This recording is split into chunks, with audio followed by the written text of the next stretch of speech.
യുദ്ധത്തിന്റെ പ്ലാനിംഗ് എന്ന് പറഞ്ഞിട്ട് ഇവരിത് എവിടെ പോയി കിടക്കുവോ? മോളെ ഈ പിന്നൊന്ന് കുത്തി തരുമോ? രാജമാത എന്നെ വിളിച്ചോ, ഞാനിവിടെ ഉണ്ട്. അയ്യോ കട്ടപ്പ, പിന്നീത് കുത്തുവോന്നല്ല, പിന്നൊന്ന് കുത്തുവോന്ന് ചോദിച്ചേ. അവിടെ ഇരുന്നു, കുഞ്ഞു ഒന്നെ കുത്തിക്കോളൂ. കുത്തുകൊണ്ട് ചത്തേ. അമ്മ എപ്പോ വന്നു? ഞാൻ വന്നിട്ട് 10-40 കൊല്ലമായി. കോമഡി വന്നിട്ട് 10-200 കൊല്ലമായി. നമുക്ക് യുദ്ധത്തിന്റെ പ്ലാനിങ്ങിലേക്ക് എടുക്കണ്ടേ? കടക്കണം. ആദ്യം കാർന്നോമാരുടെ അനുഗ്രഹം മേടിക്കണം. ഏത് കാരണം? ഒരു പിങ്കളദേവന്റെ.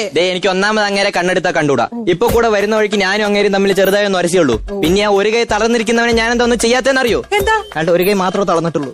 അല്ല ബാഹു, നീ കാലകേനെ പറ്റി പറ. കാലകേൻ വളരെ ശക്തിശാലിയാണ്, വളരെ വലിയൊരു സൈന്യം അവർ. നിർത്ത്. നിനക്കെന്തത്ര ഗാംഭീര്യം? നീ രാജാവായിട്ടില്ലല്ലോ. ഇല്ല. ആവാൻ പോണല്ലോ. ഗാംഭീര്യം ഇല്ലാതെ പറ. ഓക്കെ.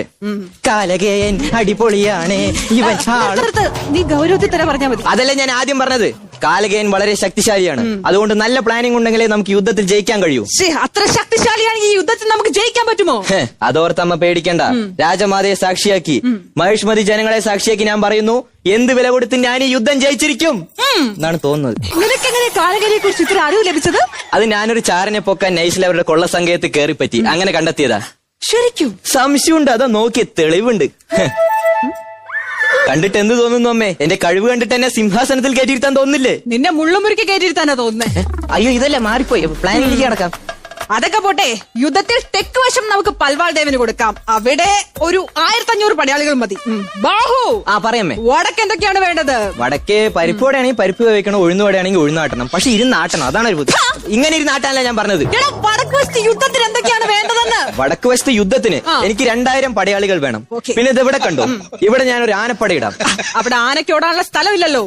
ശരി, എന്നാ ഞാനിവിടെ ഒരു കുതിരപ്പട ഇടാം. അവിടെ കുതിരയ്ക്കോടാനുള്ള സ്ഥലമില്ല ബാഹു. എന്നാ ഞാനിവിടെ ഒരു അമ്പ് വിടുന്ന മെഷീൻ ഇടാം. അമ്പ് വിടുന്ന മെഷീൻ ഇവിടെ ഇടാന്നാണോ നീ പറയുന്നത്? പിന്നെ എനിക്കിവിടെ പാനിപ്പൂരി കട ഇടാൻ പറ്റുമോ? ചോദിക്കുന്നതിനൊക്കെ തർക്കുത്തരം പറഞ്ഞ അവസാനം യുദ്ധം എങ്ങാനും തോറ്റ അവര് കുന്തം കൊണ്ട് നിങ്ങളുടെ തലയുടെ 4 ഭാഗത്തും തുളയിടും. എന്നിട്ട് അതാ നടുവിൽ റെഡ് കോയിൻ ഉണ്ടല്ലോ, ഒരു ക്യാരം ബോർഡ് കളിക്കുമായിരിക്കും. ബാഹു, നീ അമ്മയെ അപമാനിക്കാൻ തുടങ്ങിയല്ലേ? ആരോരുമില്ലാത്ത നിന്റെ അമ്മ ഈ കയ്യിലേക്ക് പെറ്റിങ്ങോട്ട് ഇട്ടു തന്നത്. ഞാൻ ഇത്ര ഇമോഷൻ ഇട്ടിട്ട് നീ എന്താണ് റിയാക്ഷനിലാണ് നിൽക്കുന്നത്? അല്ല, എനിക്ക് മനസ്സിലായില്ല. എന്ത്? കയ്യിലെന്തിനാ പെറ്റി കൊടുത്തു വരുന്നത്? ഇവരൊക്കെ ഉണ്ടാക്കിയ നേരം എന്താണ് ഒന്നുമില്ല, യുദ്ധത്തിന്റെ പ്ലാൻ ഉണ്ടാക്കാന്ന് പറയായിരുന്നു. പ്ലാൻ ഞാൻ ഓൾറെഡി ഉണ്ടാക്കിയിട്ടുണ്ട്. ദാ കണ്ടില്ലേ, ഈ പട തെക്ക് നിന്നും വരുന്നു പൽവാൾ ദേവന്റെ. ശരി. ഇത് വടക്ക് നിന്നും വരുന്നു എന്റെ. ഓക്കെ. അല്ല മെതേ പട ഇതെവിടുന്ന് വരുന്നു?